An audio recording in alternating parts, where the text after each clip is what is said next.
Friends ಎಲ್ಲರಿಗೂ ನಮಸ್ಕಾರ. ಇವತ್ತಿನ ಬ್ಲಾಗ್ಗೆ ಸ್ವಾಗತ. ಇವತ್ತಿನ ಬ್ಲಾಗಲ್ಲಿ ಒಂದು ರೆಸಿಪಿ ಶೇರ್ ಮಾಡೋಣ ಅಂತ. ಐ ಥಿಂಕ್ ಇದು ನಾನು ಫಸ್ಟ್ ಟೈಮ್ ಮಾಡ್ತಾ ಇರೋದು, ಹಾಗಾಗಿ ಇದನ್ನ ಶೂಟ್ ಮಾಡಿದ್ರೆ ನಿಮಗೂ ಕೂಡ ಯೂಸ್ ಆಗುತ್ತೋ ಏನೋ.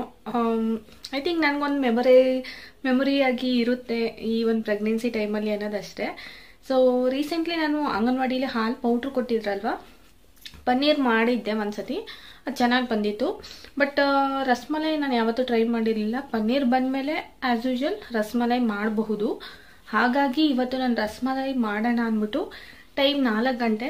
ಸೊ ಇವಾಗ ಟ್ರೈ ಮಾಡೋಣ ಅಂತ ಅನ್ಕೋತಾ ಇದ್ದೀನಿ. ನೋಡ್ಕೊಂಡಿದ್ದೀನಿ, ಹಾಲಿದೆ, ಸಕ್ಕರೆ ಇದೆ, ಮಾಡಬೇಕು ಅನ್ನೋ ಒಂದು ಕಾನ್ಫಿಡೆಂಟ್ ಇದೆ. ಹಾಗಾಗಿ ಇವತ್ತಿನ ವಿಡಿಯೋದಲ್ಲಿ ನಾನು ರಸಮಲೈನ ಟ್ರೈ ಮಾಡೋಣ ಅಂತ ಟ್ರೈ ಮಾಡ್ತಾ ಇದ್ದೀನಿ. ಸೊ ನೋಡೋಣ ಹೇಗೆ ಬರುತ್ತೆ ಏನು ಅಂತ. ಸೊ ನಿಮಗೂ ಕೂಡ ಹೆಲ್ಪ್ ಆಗಬಹುದು ಅಂತ ಈ ವಿಡಿಯೋನ ಶೂಟ್ ಮಾಡ್ತಾ ಇದ್ದೀನಿ. ಐ ಥಿಂಕ್ ನಿಮ್ಗೇನಾದರೂ ಹೆಲ್ಪ್ ಆಯಿತು ಅಂದರೆ ಅಥವಾ ಇಷ್ಟ ಆಯಿತು ಅಂದರೆ ರೆಸಿಪಿ ಹೇಗೆ ಬರುತ್ತೆ ಏನೋ ಅನ್ನೋದು ನಂಗೆ ನಿಜವಾಗ್ಲೂ ಐಡಿಯಾ ಇಲ್ಲ, ಯಾಕಂದರೆ ಯಾವತ್ತೂ ಟ್ರೈ ಮಾಡಿಲ್ಲ. ಬಟ್ ಪನ್ನೀರ್ ಅಂತೂ ಮಾಡಬಹುದು, ಯಾಕಂದರೆ ನಾನು ಲಾಸ್ಟ್ ಟೈಮ್ ಕೂಡ ಟ್ರೈ ಮಾಡಿದ್ದೆ. ಹಾಗಾಗಿ ರಸಮಲೈ ಮಾಡೋಣ ಅಂತ ಅಂದ್ಕೊತಿದ್ದೀನಿ.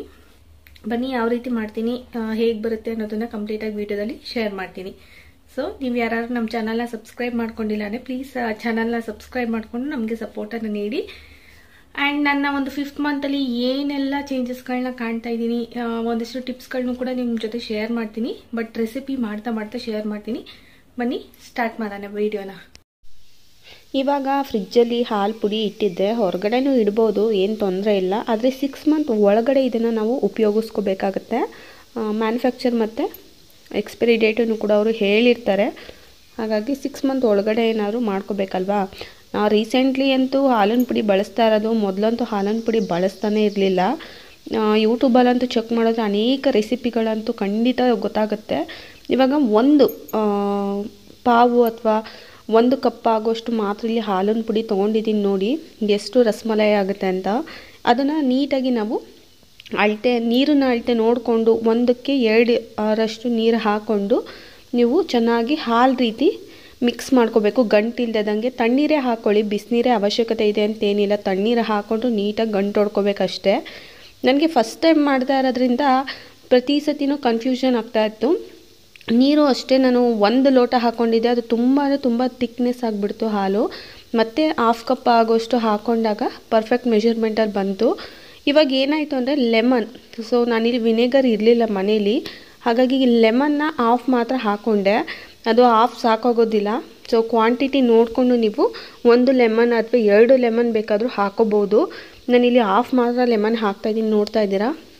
ಇದು ಸಾಕಾಗಲಿಲ್ಲ. ಆಲ್ಮೋಸ್ಟ್ ನಾನು ಒಂದು 5 ಮಿನಿಟ್ಸ್ ವೆಯ್ಟ್ ಮಾಡಿದ್ದೀನಿ. ಆಮೇಲೆ ಗೊತ್ತಾಯಿತು ಮತ್ತೆ ನಾನಿಲ್ಲಿ ಲೆಮನ್ ಜ್ಯೂಸ್ ಹಾಕಬೇಕು ಅಂತ.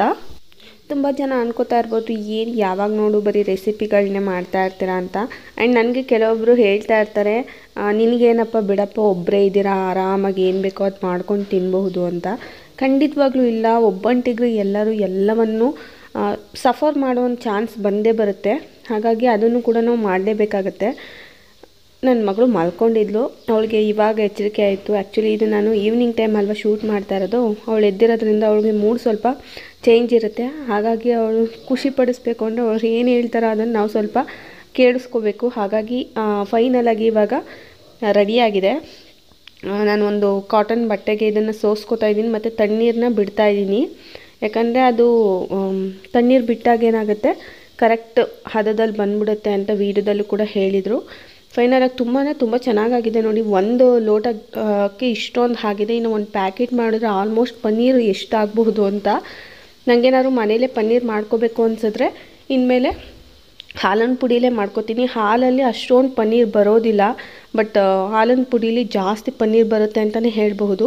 ಇದು ಜಾಸ್ತಿ ಹೊತ್ತೇನು ಇಟ್ಟಿಲ್ಲ ನಾನು. ಒಂದು 5 ಮಿನಿಟ್ಸ್ ಹಿಂಡ್ಬಿಟ್ಟು ಚೆನ್ನಾಗಿ ನೀರು ತೆಗೆದುಬಿಟ್ಟು ಇವಾಗ ತಕ್ಷಣಕ್ಕೆ ನಾನು ಇಲ್ಲಿ ನಾದ್ಕೋತಾ ಇದ್ದೀನಿ. ಕೆಲವೊಬ್ಬರು ನಾದಬೇಕಾದ್ರೆ ಕಾರ್ನ್ಫ್ಲೋರ್ ಎಲ್ಲ ಬಳಸ್ತಾರೆ, ನಾನು ಏನೂ ಬಳಸಿಲ್ಲ, ಹಾಗೆ ಮಾಡ್ತಾಯಿದ್ದೀನಿ. ನಾನು ಹೇಳಿದ್ನಲ್ಲ, ಒಬ್ಬಂಟಿಗರು ಇಲ್ಲಿ ಕೆಲವೊಂದು ಸತಿ ಏನಾಗುತ್ತೆ ಅಂದರೆ ಏಳು ಬೀಳು ಖಂಡಿತ ಇದ್ದೇ ಇರುತ್ತೆ. ಇದು ನಾವು ನಮ್ಮ ಲೈಫಲ್ಲಿ ಚಾಯ್ಸ್ ಮಾಡ್ಕೊಂಡಿರ್ತೀವಿ ಅಥವಾ ದೇವರೇ ನಮಗೆ ಕೊಟ್ಟಿರ್ತಾನೆ ಸಿಂಗಲ್ ಲೈಫ್ ಅನ್ನೋದು. ಸೊ ಅದನ್ನೆಲ್ಲ ನಾವು ಬರ್ತಾನೆ ಇರಬೇಕು. ಸೊ ಹಾಗಾಗಿ ಕೆಲವೊಂದು ಸತಿ ಊಟ ತಿಂಡಿಗೆಲ್ಲ ಎಷ್ಟು ಪ್ರಾಬ್ಲಮ್ ಆಗುತ್ತೆ ಅಂದರೆ, ಒಬ್ಬಂಟಿಗರು ಒಬ್ರಿಗೆ ಮಾಡ್ಕೊಳ್ಳೋದು ಎಷ್ಟು ಕಷ್ಟ ಆಗುತ್ತೆ ಗೊತ್ತಾ. ಹುಷಾರಿಲ್ಲದಾಗ ಓಕೆ, ಏನಿರುತ್ತೋ ಅದನ್ನು ತಿನ್ಕೊಂಡು ಮಲ್ಕೊಬಿಡ್ಬೋದು, ಏನು ಕೇಳೋರಿರಲ್ಲ. ಆದರೆ ಕೆಲವೊಂದು ಸತಿ ನೋಡಿದಾಗ ನಮ್ಮನ್ನು ಕೇಳೋರಿಲ್ಲ, ಹೇಳೋರಿಲ್ಲ. ನಮ್ಮ ಲೈಫ್ ಹೆಂಗೆ ನಡೀತಾ ಇದೆ ಅನ್ನೋದು ನಮ್ಮ ಮೇಲೆ ಡಿಪೆಂಡ್ ಆಗಿಬಿಟ್ಟಿರುತ್ತೆ. ನೀವು ಎಷ್ಟೇ ಸ್ಟ್ರಾಂಗ್ ಇರಲಿ, ಎಷ್ಟೇ ನಮ್ಮ ಲೈಫನ್ನು ಲೀಡ್ ಮಾಡ್ತೀವಿ ಅಂದರೂ ಆ ಥಾಟ್ ನಿಮ್ಮಲ್ಲಿ ಬಂದೇ ಬರುತ್ತೆ. ನನಗೂ ಕೆಲವೊಂದು ಸತಿ ಎಲ್ಲ ರೀತಿಯಾದಂಥ ಭಾವನೆಗಳು ಬಂದೇ ಬರುತ್ತೆ. ಆದರೆ ನನ್ನ ಲೈಫಲ್ಲಿ ಹಿಂಗಿರಬೇಕು ಅಂತ ಅಂದ್ಕೊಂಡು ಇವೆಲ್ಲ ಸಾಮಾನ್ಯ, ಇದನ್ನು ನಾನು ದಾಟಿ ಹೋಗ್ತಾನೆ ಇರಬೇಕು ಅನ್ನೋದಷ್ಟೇ ನನ್ನ ಮೈಂಡಲ್ಲಿರುತ್ತೆ. ಅದರ ರೀತಿಯೇ ನಾನು ನಡ್ಕೊಂಡು ಹೋಗ್ತಾ ಇದ್ದೀನಿ. ಇವಾಗ ಶುಗರ್ ಸಿರಪ್ ರೆಡಿ ಮಾಡ್ತಾಯಿದ್ದೆ, ತಕ್ಷಣಕ್ಕೆ ಹಾಕ್ಬಿಟ್ಟೆ. ಅದು ತಕ್ಷಣಕ್ಕೆ ಹಾಕಂಗಿಲ್ಲ. ಸೊ ಎಷ್ಟೊಂದು ಮಿಸ್ಟೇಕ್ಗಳನ್ನ ಮಾಡಿದ್ದೀನಿ ವೀಡಿಯೋದಲ್ಲಿ, ಅದನ್ನು ನಿಮ್ಮ ಜೊತೆ ಶೇರ್ ಮಾಡ್ತಾಯಿದ್ದೀನಿ. ಇದು ನಾನು ಫಸ್ಟ್ ಟೈಮ್ ಮಾಡ್ತಾ ಇರೋದ್ರಿಂದ ಇದು ಖಂಡಿತ ಹೆಂಗೆ ಬರುತ್ತೆ ಅನ್ನೋ ಥಾಟೇ ಇರಲಿಲ್ಲ ನನಗೆ. ಇವಾಗ ನೋಡಿ ಬಿಸಿನೀರು ಚೆನ್ನಾಗಿ ಕುದೀತಾ ಇದೆಯಲ್ವಾ, ಸೊ ಅಂದರೆ ಶುಗರ್ ಸಿರಪ್ಪು ಇವಾಗ ನಾನು ಮಾಡ್ಕೊಂಡಿರುವಂತಹ ಏನಿದೆ ಪನ್ನೀರ್ದು ಅದನ್ನು ಹಾಕ್ತಾಯಿದ್ದೀನಿ. ಎಷ್ಟು ಅಂದರೆ ತುಂಬ ಪರ್ಫೆಕ್ಟಾಗಿ ಬಂತು. ನಂಗೆ ಗೊತ್ತಿರಲಿಲ್ಲ ಇಷ್ಟು ಚೆನ್ನಾಗಿ ಆಗುತ್ತೆ ಅಂತ. ನಿಮಗೂ ಅಷ್ಟೇ ನಿಮ್ಮ ಲೈಫಲ್ಲಿ ಅನೇಕ ವಿಷಯಗಳು ನಿಮ್ಗೆ ಗೊತ್ತಿರುತ್ತೆ. ಅದನ್ನು ನೀವು ಯಾವ ರೀತಿ ಯುಟಿಲೈಸ್ ಮಾಡ್ಕೋತೀರಾ ಅನ್ನೋದ್ರ ಮೇಲೆ ಡಿಪೆಂಡ್ ಆಗಿರುತ್ತೆ.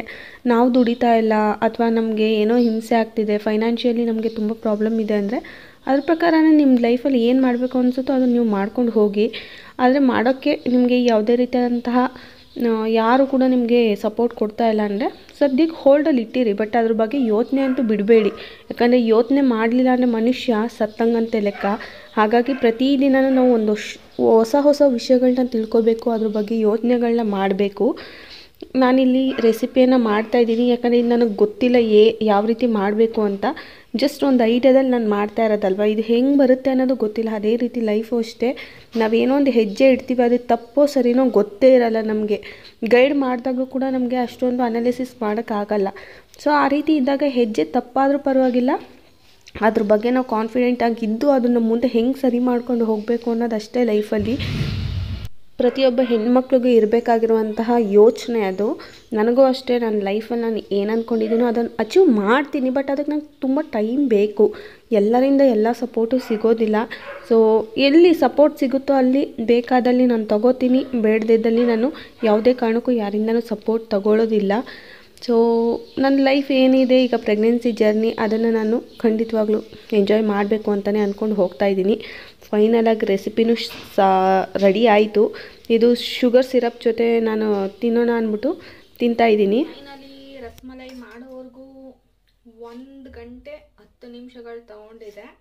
ಇನ್ನೂ ಈಸಿಯಾಗಿ ಮಾಡಬಹುದು, ಆದರೆ ಅದು ಸ್ವಲ್ಪ ತಣ್ಣಗಾಗಬೇಕು ಅಂದರೆ ಸ್ವಲ್ಪ ಲೇಟ್ ಆಗುತ್ತೆ. ಮಧ್ಯದಲ್ಲಿ ನನ್ನ ಮಗಳು ಬೇರೆ ಬಂದು ಹೋಗ್ತಾಯಿದ್ಲು. ಫೈನಲಾಗಿ ಮಾಡಿದ್ದೀನಿ. ಸ್ವಲ್ಪ ಇದು ಇನ್ನೂ ಹಾಲ್ಗೆ ಹಾಕಿರೋದು ನಾನು ತೆಗ್ದಿಲ್ಲ. ಇದು ಹಾಗೆ ಶುಗರ್ ಸಿರಪಲ್ಲಿ ಹಾಕಿತ್ತಲ್ಲ ಅದನ್ನು ಮಾತ್ರ ತೆಗೆದು ಟೇಸ್ಟ್ ಮಾಡ್ತಾಯಿದ್ದೀನಿ. ಸ್ವಲ್ಪ ಗಟ್ಟಿನೇ ಇದೆ, ರಬ್ಬರ್ ಎಳ್ದಂಗೆ ಆಗ್ತಾ ಇದೆ. ಟೇಸ್ಟ್ ಮಾಡೋದಾಗ ಗೊತ್ತಾಗುತ್ತೆ.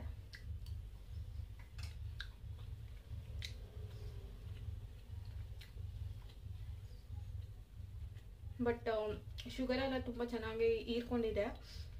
ಐ ಥಿಂಕ್ ನನ್ನ ಪ್ರಕಾರ ಇದು ಇನ್ನೂ ತಣ್ಣಗಾದರೆ ಫ್ರಿಜ್ಜಲ್ಲಿ ಇಟ್ಬಿಟ್ಟು ಬೆಳಗ್ಗೆ ತಿಂದರೆ ಇನ್ನೂ ಸೂಪರಾಗಿರುತ್ತೆ. ಸೊ ನೋಡೋಣ.